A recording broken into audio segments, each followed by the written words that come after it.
The atheistic attack on the God of the Bible has been increasing in the recent years. I want to read to you a quote from Richard Dawkins, who's recognized as probably the leading atheist in the world. He says this about the God of the Old Testament. He says, "The God of the Old Testament is arguably the most unpleasant character in all fiction. Jealous and proud of it, a petty, unjust, unforgiving control freak, vindictive, bloodthirsty, ethnic cleanser, a misogynistic, homophobic, racist, infanticidal, genocidal, filicidal, pestilential, megalomaniacal, sadomasochistic, capriciously malevolent bully." Now, there are lots of accusations in that one statement that Dawkins makes against the God of the Old Testament, but the ones I want to hone in on for this lesson are the accusations that God is genocidal and filicidal. You see, the atheistic community looks at the God of the Bible and says, God kills people. And because the God of the Bible kills people, that makes Him immoral. Of course, Dawkins is not the only one who accuses God of this kind of activity. I want to read to you a statement from Christopher Hitchens. Christopher Hitchens says, God is an evil monster. And he says, the actions and instructions in the Old Testament from God cause the ground to be forever soaked with the blood of the innocent. There again, Christopher Hitchens says that the God of the Bible has killed so many innocent people that the ground is forever soaked with their blood, and that's one thing that shows that the God of the Bible can't be a perfectly moral God.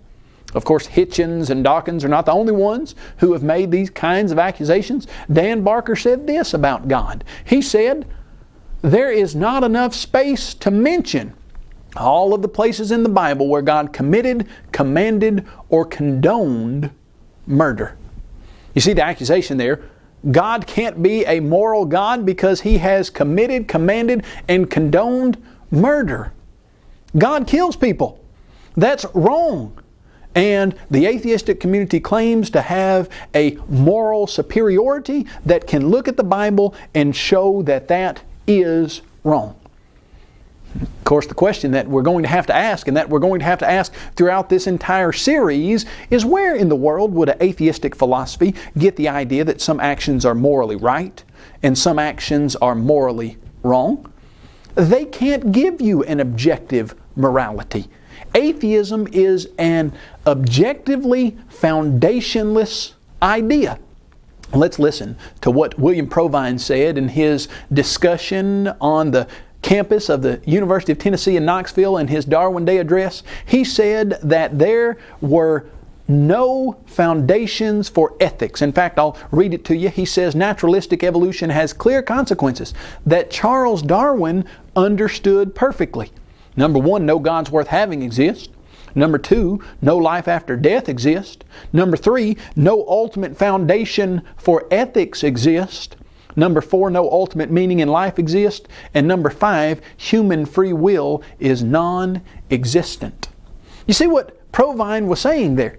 What Provine was saying is that according to atheistic evolution, Charles Darwin's naturalistic evolution, there is no possible way that atheistic philosophy can give you an objective moral value.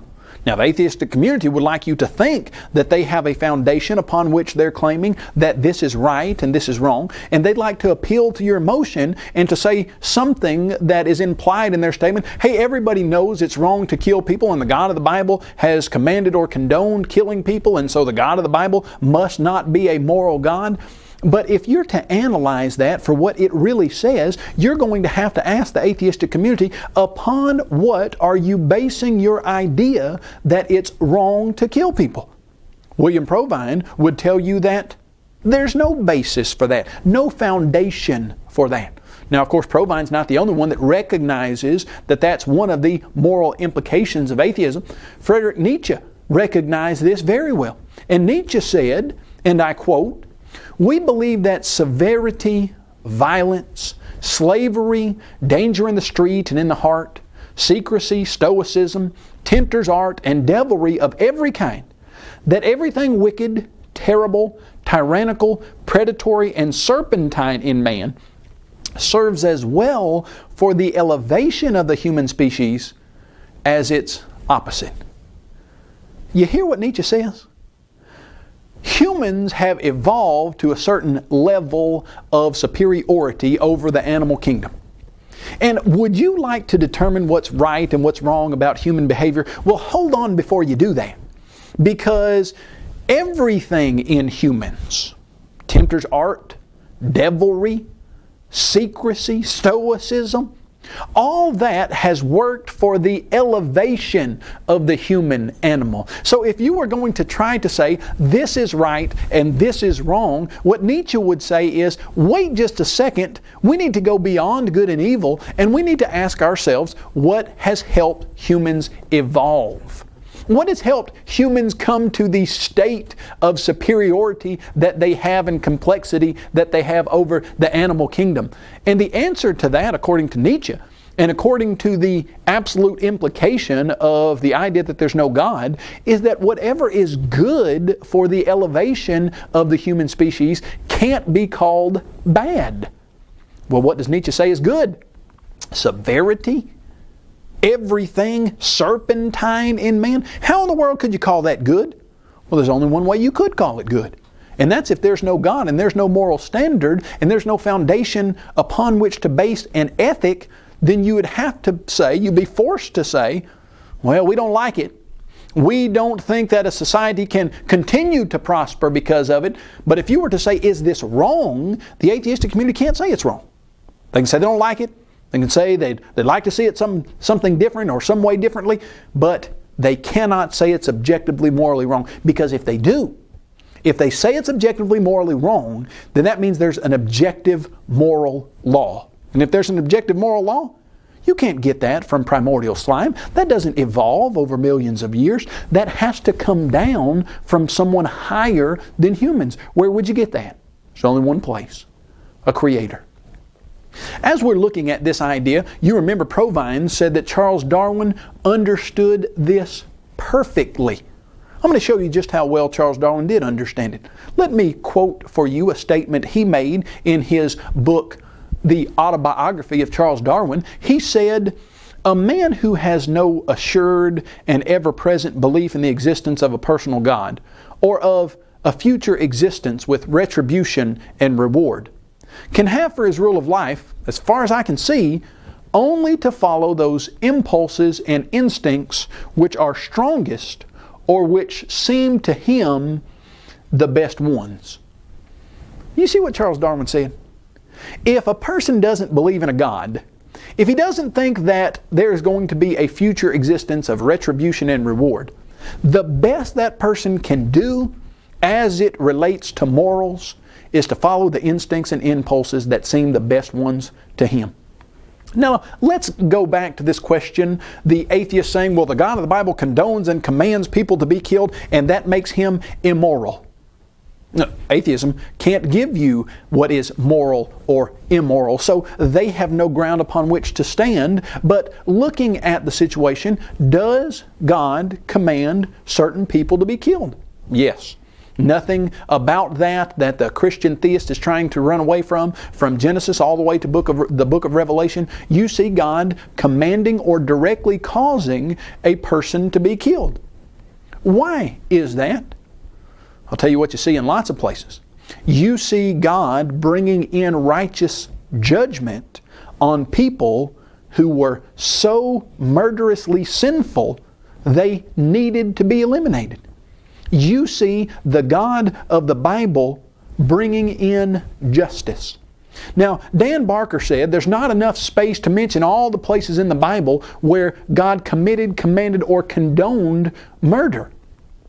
But if you were to look in the Bible and you were to look at that murder that Barker is suggesting God committed, much of it is in relation to the evil, wicked things that the Israelites or other people were doing, and that's why they were punished. Look in the book of Leviticus in chapter 18, verses 24 through 25.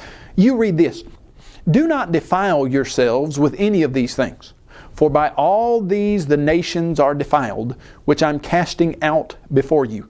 For the land is defiled. Therefore I visit the punishment of its iniquity upon it, and the land vomits out its inhabitants. You see what's going on there? There are wicked, sinful people. In fact, if you were to look at what many of the nations were doing, they were sacrificing their children to Molech. They were committing sins and crimes that even according to modern day standards would call for, in many cases, the death penalty. And God is saying that these people are responsible for committing crimes, and that's why they need to be eliminated. When you present that to the atheist, they immediately backpedal and say, oh, okay, hold on, wait just a second. That's not what I'm really saying. I'm not saying all death in the Bible is bad. I'm just saying some of it is. I want to show you this backpedaling idea that's been done, and that is a frequent tactic. When someone says, hold on, not all the death is bad, then the atheistic community, many of them have to say, yes, okay, you're right. Let's look in the debate with Dan Barker and Peter Payne. Peter Payne had mentioned this fact that many of the people who were killed by God or commanded to be killed by God were very serious criminals. And Barker said this: maybe some of those men were guilty of committing war crimes. And maybe some of them were justifiably guilty, Peter, of committing some kind of crimes. But the children, the fetuses, do you hear what Dan Barker is saying there? He's saying, all right, hold on, you're right. It's not true that God is immoral for killing all people, because it might be the case, and you could argue that there were some of the people that God killed who were guilty of war crimes or guilty of other crimes that might possibly be justifiably punished in that way. But what about the babies? What about the fetuses? You see, the argument has now gone from God kills people to God kills innocent people. Is it true that in the Bible God has killed babies directly or indirectly? Absolutely, that's true. That's nothing that the Christian theist needs to run away from or has to run away from if he wants to contend that the God of the Bible is moral. When God brought in the flood on the world of the ungodly, there in Noah's day, estimated that there were 2 billion people. Out of those 2 billion people, were many or most of them adults who had committed crimes that would have been worthy to be punished by death? Sure. But were some of them, several thousand, several 100,000, most likely innocent children that had not committed crimes that would be worthy of a death because of criminal activity? Absolutely. Some of them were innocent children. But do you know the irony of this situation? The atheist says, hey, God's immoral for killing innocent children. But the atheist doesn't have a problem with killing innocent children. You say, hold on, yes they do. I don't see any atheists out there who are murdering any innocent children. No, you wouldn't see that. But you would see that the philosophy of atheism allows for the death of children. Let me read to you several quotes from the atheistic community. In fact, these are some of the higher-ups in the atheistic community as it relates to this idea of the death of innocent children. If you were to listen to Peter Singer, Peter Singer is recognized in the atheistic community as one of the leading ethicists in the world. In fact, in 2008, in Dan Barker's book, Godless, he said that Peter Singer is the leading atheist in the world as far as it goes with ethicists. So he says, Peter Singer is the world's leading ethicist. And here's what Peter Singer says. He says that a fetus is known to be disabled is widely accepted as grounds for abortion. Yet in discussing abortion, we say that birth does not mark a morally significant dividing line. I cannot see how one could defend the view that fetuses may be replaced before birth, but newborn infants may not be. Now, Peter Singer is certainly not saying that abortion is something that's wrong. In fact, he's saying abortion is something that's very right, a position that you certainly would never get from the Bible. The idea that a human could extinguish the life of an unborn child because it would be inconvenient or disabled or something along those lines. But Peter Singer says, I don't understand how morally a person could defend the position that you could kill a baby in utero. You could kill a baby before it's born because it's disabled or something like that. But after it's born, you couldn't kill it. And we're going to see the implication of that. What he's saying is, he thinks there ought to be a period after the birth of a child that the society assesses its value to society and then determines if it should stay alive or not. He thinks there should be a period like of a month or 2 months in which the doctors get with the parents and they see if this society is going to be if it's going to benefit society to keep this child alive. And if it is, then keep the child. If not, then go ahead and kill the child, even if the child is already born. Now, I'm not putting words into his mouth. I'm going to let you read that from him. Let me read to you another quote from a lady by the name of Barbara Burke. She wrote this about fetuses, about children that are not yet born. She says, among some animal species, infant killing appears to be a natural practice. Could it be natural for humans too? A trait inherited from our primate ancestors. Charles Darwin noted in The Descent of Man that infanticide has been probably the most important of all checks on population growth throughout most of human history. Now, Dan Barker, I thought you had a problem with the killing of fetuses. So you would then, I guess, assume, have a problem with abortion, do you? No. No, we don't have a problem with abortion. Peter Singer says, well, I don't understand how you can kill a child in utero, but then after the child's born, you can say that there's something wrong with that. I thought the atheistic community was saying that God is immoral because God has killed innocent children. And yet what we're hearing from Singer and Barker and Burke and the rest of the higher-ups in the atheistic community is that there's nothing wrong with killing children. It's just that God commanded or condoned the death of certain children that we as the atheistic community would not have thought would be in a category that would be worthy of death. And what category would that be? Well, mentally sound or physically able to do the things that the rest of society does. Let me let you in on a statement by Sam Harris as he's talking about these innocent fetuses that Dan Barker was so adamantly alleging should have been kept alive. Sam Harris says this. He says, many of us consider human fetuses in the first trimester to be more or less like rabbits, having imputed to them a range of happiness and suffering that does not grant them full status in our moral community. You understand that? You hear what Sam Harris is saying? Fetuses, well, they're kind of like rabbits. And you could eat a rabbit. You could kill a rabbit. You could make sure that a rabbit didn't reproduce so that you had a whole lot more rabbits. And fetuses in the first trimester, they're pretty much like rabbits, and they're not in our moral community. Meaning what, Sam Harris? Meaning what can you do to a fetus that you consider to be more or less like a rabbit? I think you see exactly what he's meaning. Meaning that it would not be wrong to kill that fetus, that unborn child. Let Peter Singer say it to you more clearly. Here's what he said. Nevertheless, the main point is clear. Killing a disabled infant is not morally equivalent to killing a person. Very often, it's not wrong at all. I don't think you need me to spell out for you what Peter Singer just said. He just said that according to his atheistic philosophy, it could be the case that for a person, an atheistic ethicist, to decide when to take the life of a child, and you could kill that child, and it wouldn't be morally wrong at all. Well, hold on just a second. I thought you were explaining to us atheist that the God of the Bible was immoral because on occasion actions from God or commanded by God caused the death of innocent children.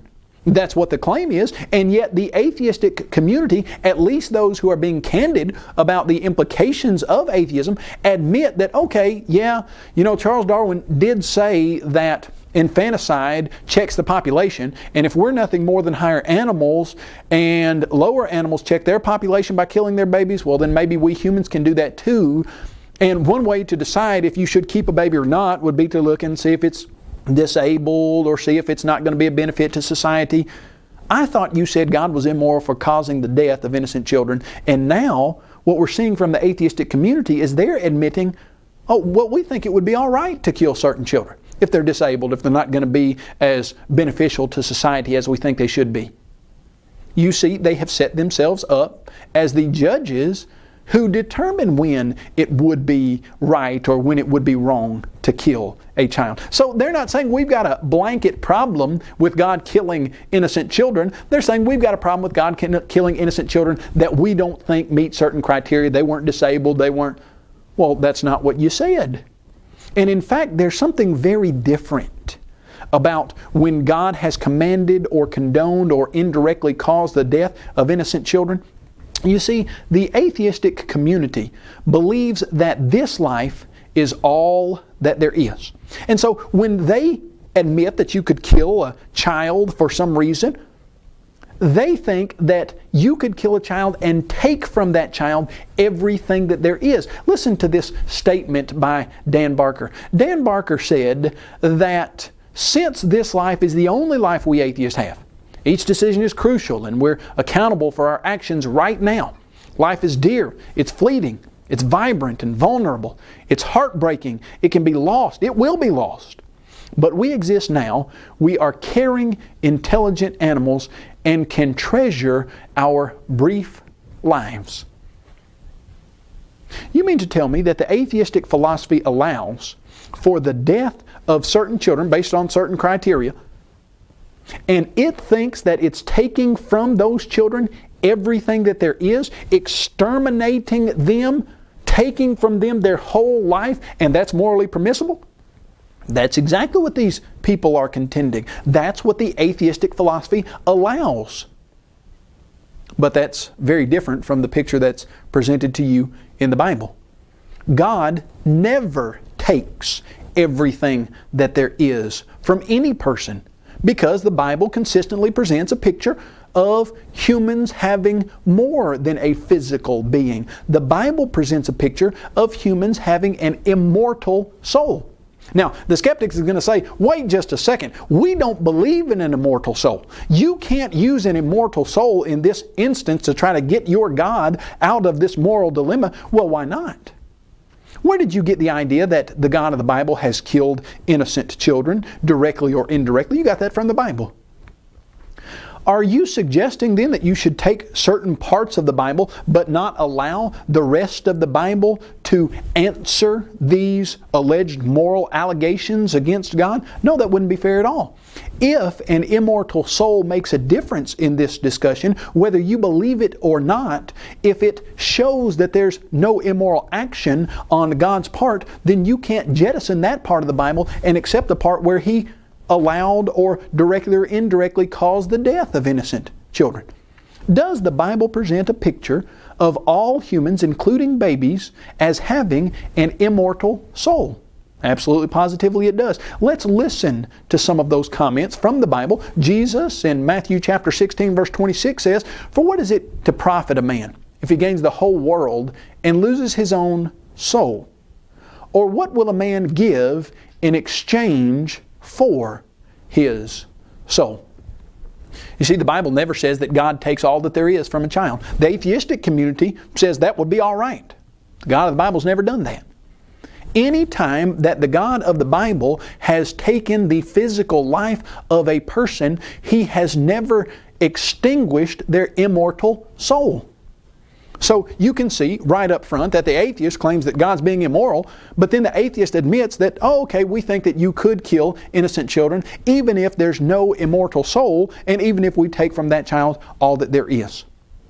The next question we would simply need to ask is, if God is so immoral for directly or indirectly causing the death of an innocent child, what happens to the innocent child? Are you saying that God is doing something to that child that's immoral? You're saying that God is taking something from that child? What's He giving the child? Well, it just so happens that if a child has an immortal soul, that under certain conditions, you could show that physical death, but eternal life would be a more preferred position than physical life. You know, when you read the Bible, you see that under certain circumstances, it is the case that physical life could be a burden to people who are suffering in some types of ways. Let me read to you a statement by the Apostle Paul in Philippians chapter 1, 21 through 23. Paul said, "For to me to live is Christ, and to die is gain. But if I live on in the flesh, this will mean fruit from my labor. Yet what I shall choose I cannot tell.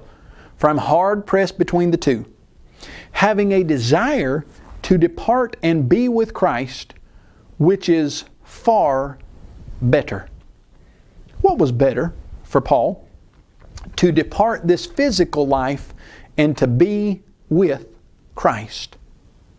Is it the case that in certain circumstances it would be better for a person to leave this physical life and to go on to his or her eternal reward? Absolutely, positively. Let's read a statement that's found in Isaiah. Isaiah chapter 57, 1 and 2. The righteous perishes, and no man takes it to heart. Merciful men are taken away, while no one considers that the righteous is taken away from evil. He shall enter into peace. They shall rest in their beds, each one walking in his own uprightness. You see what Isaiah is saying?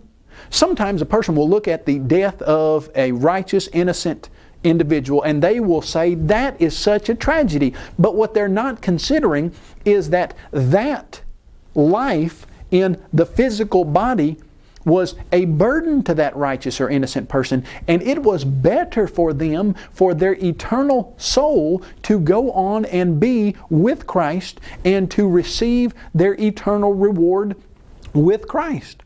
So the atheist is saying, well, God is immoral because He's commanded the death of innocent children. But if you were to ask if innocent children actually have an immortal soul, and that immortal soul lives for eternity after this life, and that immortal soul goes to be with Christ in a paradise that is much better than this life, well, who is God sinning against? Are you saying that He's sinning against the innocent children, that He's taking to be with Him and pulling them out of a life of hardship and trouble? You see, again, the inspired psalmist says, "Precious in the sight of the Lord is the death of His saints." Well, the skeptic will then say, yeah, but you don't know that children go to heaven. What if when children die, they don't go to heaven? What if they go to hell that is pictured in the New Testament? You can't prove that children go to heaven, so you can't get God out of this alleged moral dilemma by saying that children go to heaven because you don't know that. No, actually we do. Actually, the Bible presents a very clear picture that when an innocent child dies, that child is in a safe condition and does, in fact, go to paradise to be with Jesus. Let me read to you several biblical passages along those lines. Matthew chapter 18, 3 through 5 says, "Assuredly I say to you," this is Jesus talking, "unless you are converted and become as little children, you will by no means enter the kingdom of heaven. Therefore whoever humbles himself as this little child is the greatest in the kingdom of heaven. Whoever receives one little child like this in my name receives me." That's not the only statement along these lines that Jesus made. In fact, in the book of Luke, Jesus made a similar comment when He said there in chapter 18, verses 16 through 17, "Let the little children come to me, and do not forbid them, for of such is the kingdom of God. Assuredly I say to you, whoever does not receive the kingdom of God as a little child will by no means enter it." You see the picture here, that God, yes, has condoned, has commanded, has directly or indirectly caused the death of children, and will. In fact, the Bible presents to us a picture that when Jesus comes again, every single human physical body on this earth will be burned up and will be replaced by a different body. Now, what happens to the innocent children who are here when Jesus comes again? Their physical life is extinguished, but they have an immortal soul. So are you saying that God is immoral because He takes the physical life back from the child that He gave the child and brings that child to an eternal paradise and gives that child more than he had on this earth? Is that immoral? You can't say that's immoral. The only possible way that you could say that that would be immoral is if you didn't understand or believe that every human being has an immortal soul. Now, the skeptic says, yes, but why don't, if that's the case, why don't we just allow all innocent children and all Christians or whoever's in a safe position, why don't we just kill them? Why don't you Christians just go and kill all the people that are innocent and kill all the people who are Christians if Death is so good for these people. Why don't you just let them go ahead and die or cause their death and allow them to go to heaven? Yeah, it's a good question. The answer is very simple. We're not in a position to know when a person's life is finished here. We're not in a position to know when that should occur. Who is in a position to know that? There are two reasons why only God has the prerogative over life and death of any person. Number one, God knows everything. Dan Barker said morality is simply acting with the intention to minimize harm. He said that the best way to avoid making moral mistakes is to be as informed as possible about the likely consequences of actions being considered. Who would be in a position to be the most informed about the likely consequences? An all-knowing, all-powerful God who knows every consequence and would be the only one in a position who would know what would happen if this person's physical life was extinguished and this person went on to eternity. And there's another reason why God is the only one who has the prerogative to determine when life should or should not end. He owns it. He gave it. He's responsible for the physical lives of every human being in this world. If God gives physical life, He's the only one that has the prerogative to take physical life, or to say when physical life should be taken. Listen to Ecclesiastes 12, verse 7. Then the dust will return to the earth as it was, and the spirit will return to God who gave it. You see what the text is saying there is very simple. God is the one who gives physical life, and God is the only one who has the prerogative to take physical life. Not only because He gives it, but because He knows all of the consequences, and He would be the only one in a position to know exactly when would be the morally right time for a life to be extinguished. I think you're seeing that the allegation that the atheistic community makes against God cannot be sustained. God is not immoral for allowing the deaths or causing the deaths of innocent children. God is the perfectly moral being who knows every possible consequence and who gives physical life and takes that physical life under only certain conditions, and that is when a person has committed crimes that are worthy to be punished by that physical death, and or when he knows that that physical life has accomplished its purpose and he replaces or trades that physical life for an eternal paradise where the immortal soul of that individual lives forever. You see, there is a position here that's immoral, but it's certainly not the position of the God of the Bible. The position where an atheistic ethicist would take from a child all that there is, based solely on arbitrary contingencies that that person made up, not knowing the consequences and not being the giver of life, that's immoral. But the God of the Bible certainly is not. This has been a presentation of Apologetics Press, an organization dedicated to the defense of New Testament Christianity. Visit us on the web at apologeticspress.org or call 800-234-8558.